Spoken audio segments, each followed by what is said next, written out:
Hello everyone, today is 16th of June, Sunday, so I hope you have a wonderful weekend. Now it's 10 o'clock in the morning Moscow time. I'm Levan Gudadze and this is first part of today's update, which will be entirely dedicated to this Swiss so-called peace conference on Ukraine, and the rest of the news will be published in my second part of today's update on my Patreon page and Boosty. If you are interested in more news, you're more than welcome to become a Patreon of this small media project of mine, and of course you can do it by subscribing to my Patreon and Boosty channels. All the links under this video in the description box and in the pinned comment. And before I start with the update, let me remind you, if I may, that today evening 9 o'clock Moscow time I will have a traditional Sunday live stream community chat, and I have some announcements to make about new programming, additional new programs that I will produce in the near future. I already made one episode of one new content, and all the announcements, all the details, by the way, I will share with you during the live stream today. So I hope you will find time to join the conversation, and hopefully this additional content will help this project to move forward, let's say this way. So yes, 9 o'clock this evening Moscow time, live stream on our main YouTube channel. That's been said, let's talk about news now. And well, I will start with this report here from RBK, a news agency, on information that was released by Reuters, by the way, a British news agency, according to which this so-called peace conference will finalize its work today, and today is of course second day of this conference. This conference will finalize its work with communique, in which there will be 3 key points, 3 demands towards Russia. And these demands gonna be, first, Russia to hand over Zaporozhye nuclear power plant to Kiev regime and the IAEA, International Atomic Energy Agency, non-starter. From this very first demand, you can clearly see how out of touch with reality those organizers of this so-called peace conference really are, man. I mean, this is non-starter, it's not happening. I can understand that Western ruling class want to grab that nuclear power plant, which is the biggest in Europe, but it's not happening. Second demand will be that Kiev regime to have access to Azov Sea, to ports of Azov Sea and the Black Sea, also non-starter, by the way. Also non-starter. Just take a look at the map. This is Azov Sea. This is Russia's internal sea. So, of course, no way Ukraine will be able to have access to these ports in the Azov Sea, at least before conflict will end. Then Russia may allow Ukrainian ships to enter these ports and any other ports. Really, once conflict will end, then it's just a business. But right now, it's a non-starter, not happening. When it comes to Black Sea ports, of course, Russia cannot allow Kiev regime to receive additional weapons through Black Sea. It's not happening. It's not happening, so also non-starter. And third demand will be exchange of POWs, all on all, in all on all principle, which is also non-starter, because we all know that Russia has significantly more POWs. In Russian custody, there are significantly more POWs of Ukrainian forces than in Ukraine Russian POWs. Just recently, during the before St. Petersburg's economical forum started its work, Russian president had a conversation with the news agencies from entire world, and during that press conference, during that conversation, he mentioned that in Russian custody right now is about 7,000 Ukrainian POWs. Me personally believe that real number is several times higher, but most likely these other ones that have not been mentioned by Putin demanded on very first minute of their surrender that they don't want to be exchanged, and therefore of course Russia has obligation to protect their safety and also to protect safety of their relatives in Ukraine, and therefore names of those POWs will be classified for time being, I guess. Well, officially Putin stated that it's about 7,000 Ukrainian POWs in Russian custody, while in custody of the Kiev regime is a little more than 1,000 Russian POWs. So I believe Moscow will be open, and Moscow is open to exchange all for all Russian POWs, same number of Ukrainian POWs, maybe even like twice more. But that's all. There is no way Russia will release all POWs, all Ukrainian POWs, because first of all, it does not make sense right now while military conflict continues, and secondly, we all know what will happen to those Ukrainian POWs once they will go back to Kiev-controlled territory. There will be majority of them will be forcibly mobilized once again and sent to the front line. We know this, isn't it? And this is not a guess. This is actually what has happened before, dozens of times. So all three points are non-starters, and you tell me now how serious these people are, organizers of this conference, that they are planning to come up with these demands from Russia. Can we take them seriously? I mean, really? No. Anyways, let's continue. And you know this report here that Kamala Harris, Vice President of US and head of US delegation in this so-called peace conference, could not bother to pay too much attention to this conference, and after participating in a few events, she left Switzerland and probably on her way now to US. Maybe she's already in US. So this is also indicator that even US, by the way, don't take this Swiss conference seriously. I mean, it is what it is. And today this US delegation will be led by Jake Sullivan. Jake Sullivan, who is of course aide of US President in national security matters, and he already managed to end up in headlines by demanding from China a response on Russian president's initiative. This individual clearly out of his mind if he thinks that he's that important that China has to react on his demands or statements. I mean, delusional individual, man. Who the hell are you, Jake Sullivan? Just shut up and sit somewhere in the corner. You are nobody. Unbelievable, man. And also, by the way, of course, President of France, another genius of our times, had to make some headlines.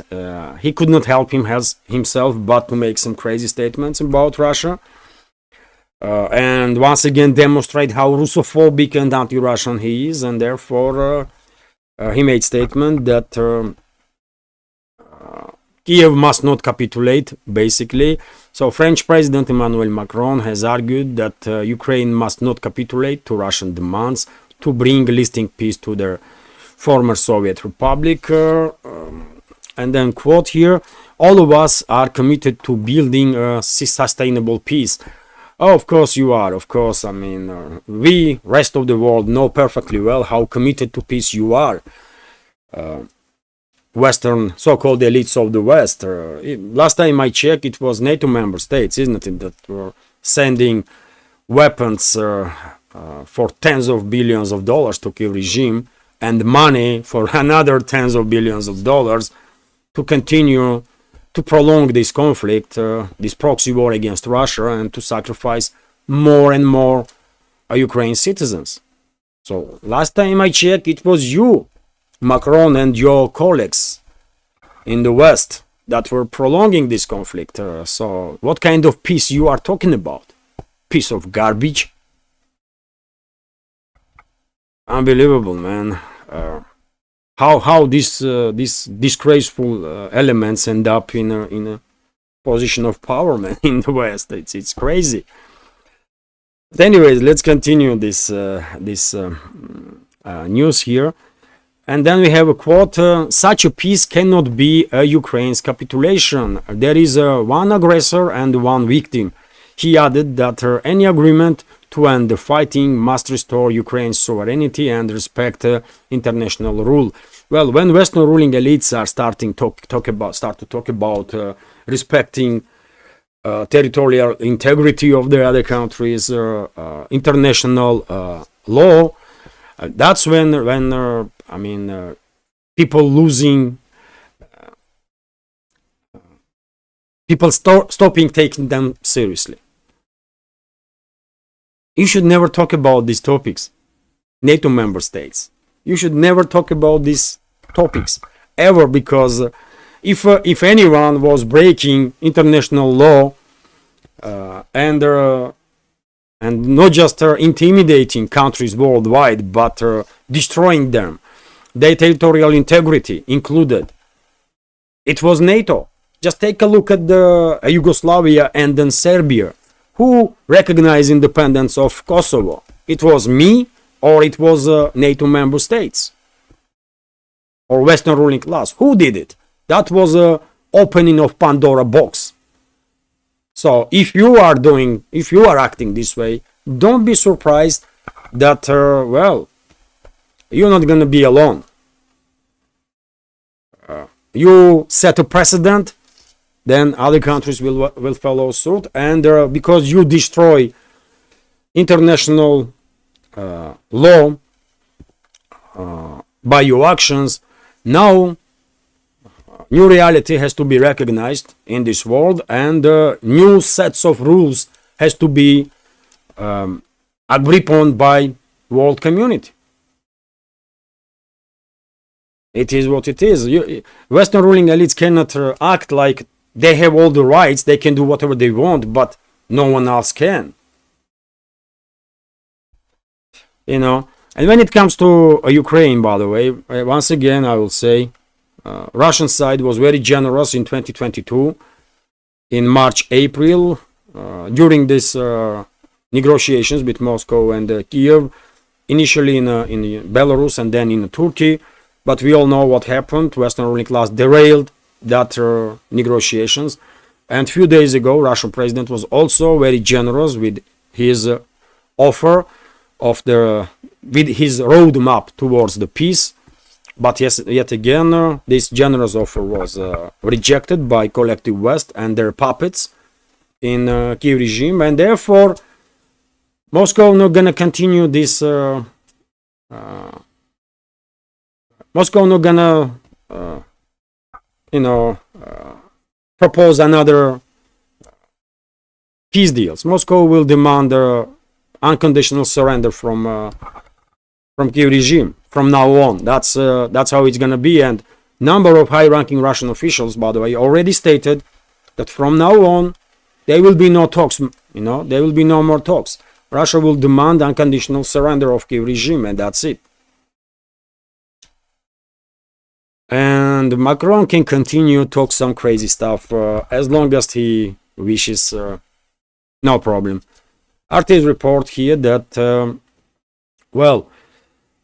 Saudi Arabia has its position when it comes to this conference and Ukrainian conflict.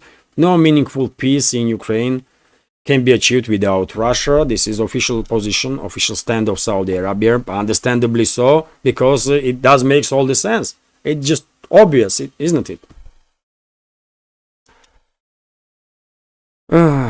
Anyways, Russia's participation is critical in any credible negotiations aimed to ending the Ukraine conflict. Saudi Arabian Foreign Minister Prince Faisal bin Farhan Al Saud has stated, understandable statement, logic statement. It should be understandable for everybody, but Western ruling class is living in some alternative universe, and therefore this even very simple stuff is extremely difficult for them to to understand, to realize. Artists report here that Ankara, capital of Turkey, sees a glimpse of hope in Ukraine peace efforts. The peace proposal from Russia and Ukraine are important steps towards an eventual settlement, Turkish Foreign Minister Hakan Fidan said at the Swiss-hosted summit on Saturday. He warned that the fighting could spill beyond its current borders and potentially lead to nuclear conflict. We have the Ukrainian peace plan in front of us, and Russia has recently shared some terms. Regardless of the content and the conditions put forward, these are important steps and a glimpse of hope to start with, Fidan said at an event held by Switzerland in Burgenstock resort. So, okay, Turkey is playing both sides traditionally. By the way, it's Ukraine has no peace proposals. By the way, Ukraine's leadership is out of touch with reality, and there is no way any serious individual can take seriously Zelensky, that drug addict, by the way. Did you see videos of Zelensky on that conference, man? I mean, he's out, I don't know, man. He needs some medical support, man. He's abusing drugs too much. Really. I saw some videos, and I mean, it's, wow. And when it comes to Ankara, I mean, maybe it is time for Turkish leadership to finally realize where they see Turkey, because you cannot continue this game forever, just think about it, where you want to be. If you want to be enemy of Russia, okay, be enemy of Russia. You're more than welcome. But if you want to be friend of Russia, then be friend of Russia. Don't play these games, man. Because, I mean, really, worldwide, by the way, people are finding difficult to take seriously any statements from Turkey nowadays, because exactly these policies of playing on all sides. This is not serious, man. Come on. But still, at least Turkish foreign minister did not make any anti-Russian statements. I mean, openly anti-Russian or extremely anti-Russian. Okay. Also, artists report that one of the EU states pours cold water on Zelensky's peace conference. Okay, let's go through this news. The Swiss-hosted Ukraine peace conference is unlikely to produce any substantial results because several major power brokers, including Russia, have not sent delegation to their event. Slovak Foreign Minister Juraj Blanar has stated, and okay, once again, understandable statement. Of course, by the way, many countries in Europe, in the collective West, had to send their delegations, and even outside of collective West had to send the delegations. Some delegations are represented by high-ranking officials, by foreign ministers.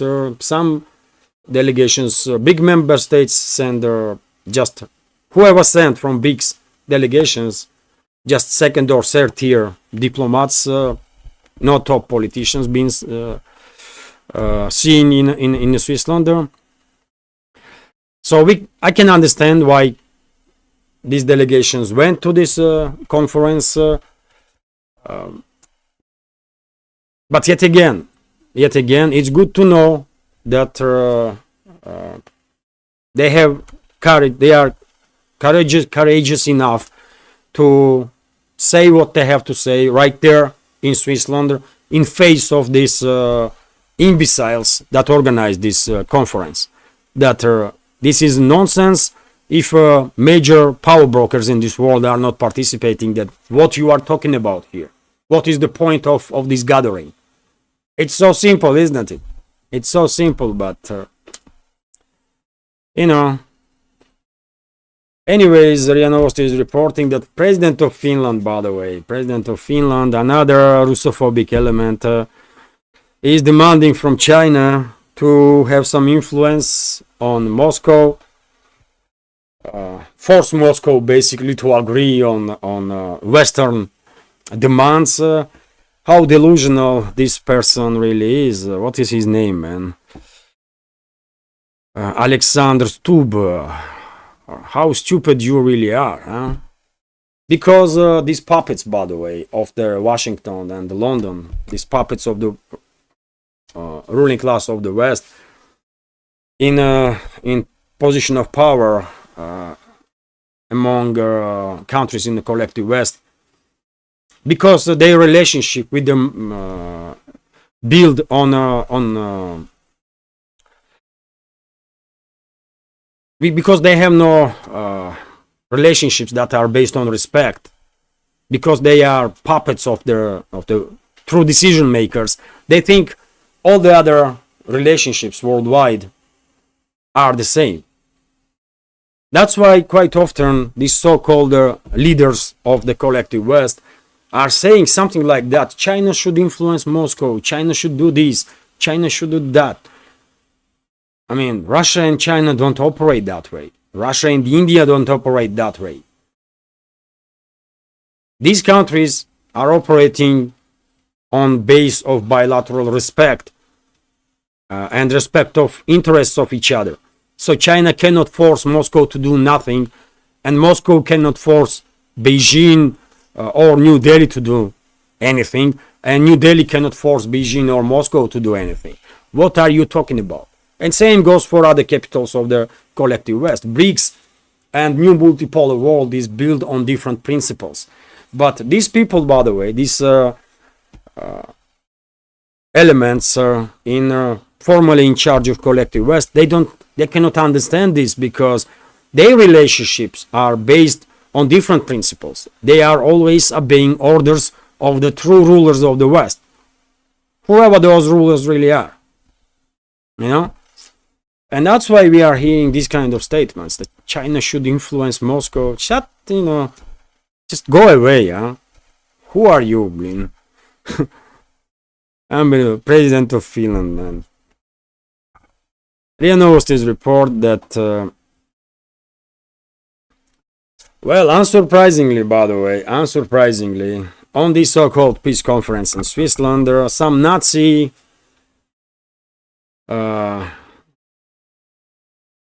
let me translate. Trudeau, by the way, was using Nazi calls. If there was not enough for Trudeau that they invited a Nazi in the parliament and applaud this Nazi, well, this idiot went to this conference and he was shouting some Nazi lozungs. How crazy that individual really is. I mean, what is wrong with him? The heads of several delegations at the conference on Ukraine in Burgenstock, Switzerland, followed Canadian Prime Minister Justin Trudeau, shouted Bandera slogans while taking group photo. By taking the group photo, it follows from the live broadcast. So this was even broadcasted live, while Trudeau and several other idiots were shouting Bandera slogans, man. Slogans of the neo-Nazis. Despicable, disgraceful, garbage individuals, man. I mean, really, no other explanation can be given to this type of craziness. And of course, Russian ambassador reacted on it and condemned shouting from the Trudeau of Nazi slogans. And I believe from whichever countries those other crazies were that were shouting these Nazi slogans, well, Russian embassies there will also issue some note of protest, because I mean, this is sickening. This is sickening, man. Level of degradation of the Western ruling class and level of degradation of the political culture in the West is I don't know, man, unbelievable. I find it hard to believe that these people are these degenerates, man, this disgraceful. It's just too much, really, you know. Erbekan news agency is also reporting that, well, Zelensky, by the way, probably while see Zelensky and his masters, I would say, because he himself are not really allowed to make any announcement on anything. So masters of the Zelensky, of course, they realized that this peace conference is a total failure, and probably they ordered Zelensky to come up with the statement that this is just the beginning, and there will be second peace conference also. And after that second peace conference, this conflict in Ukraine should end. Okay, man.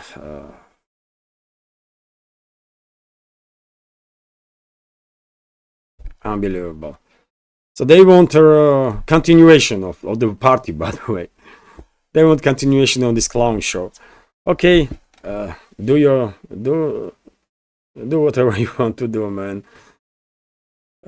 TASS news agencies report here that, well, Bloomberg and some other Western media outlets are now openly publishing articles that it is highly likely that this so-called conference in Switzerland on topic of Ukraine will fail.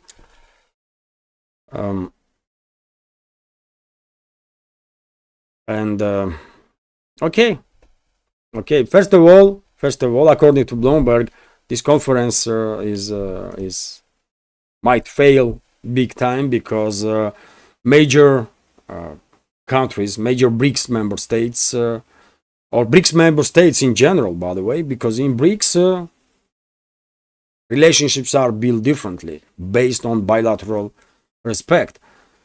So BRICS member states didn't send their delegations, majority of the BRICS member states, and whoever sent only second and third tier diplomats, which indicates that BRICS member states are standing next to Russia.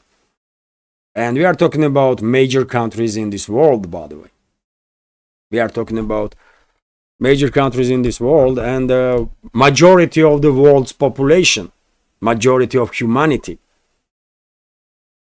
that are represented by BRICS and the SHOS, Shanghai Cooperation Organization. So yes, Bloomberg definitely has a point, definitely, and some other media outlets in the West that are also highlighting that this conference may not be as successful as Western ruling class would like, but I mean, it's their problem. It's their problem. Why they have had high expectations, while conference was organized from the beginning on the false base. So yes, total failure. Even Western media is talking about it. So it is what it is. And if I may, I will end this relatively short update on that. Let me give you a little preview of the second part of today's update. I will have news there about Ukraine, weapons and Ukraine, about military conflict itself. Also informations about situation in the Middle East, of course, Red Sea crisis. Well, some interesting studies were conducted in Russia, social studies. This news surprised me a little bit, that most Russians fear outbreak of World War III, according to surveys. Some interesting data here, and of course I will share it in the second part. Also, some interesting statements from Trump about Third World War, China-US relationships, some interesting revelations from on this matter. President of Cuba, by the way, about Cuba information. President of Cuba made an interesting visit. Let's say information about Georgia. Georgia-Russian relationships, and also information about nuclear energy sector and situation of the French companies in this regard, deteriorating situation for the French companies in this regard. And by the way, of course, now I will check Russian media outlets once again before I start recording second part, and if any additional important development, of course, I will add those news also to the second part. And yes, this is it for now. Hopefully you will find this first part interesting, informative, useful, and if so, please click that like button, leave some commentary just about anything. Last several days YouTube's algorithm is going crazy,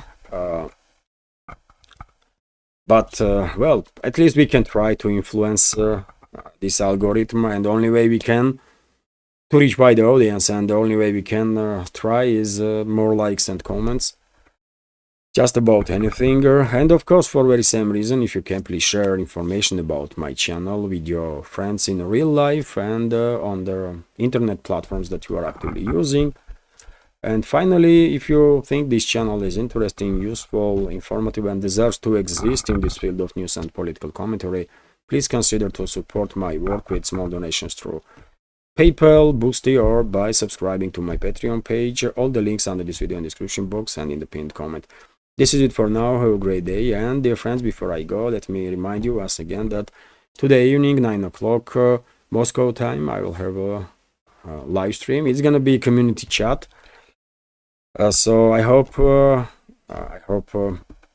many members of our community will join the conversation.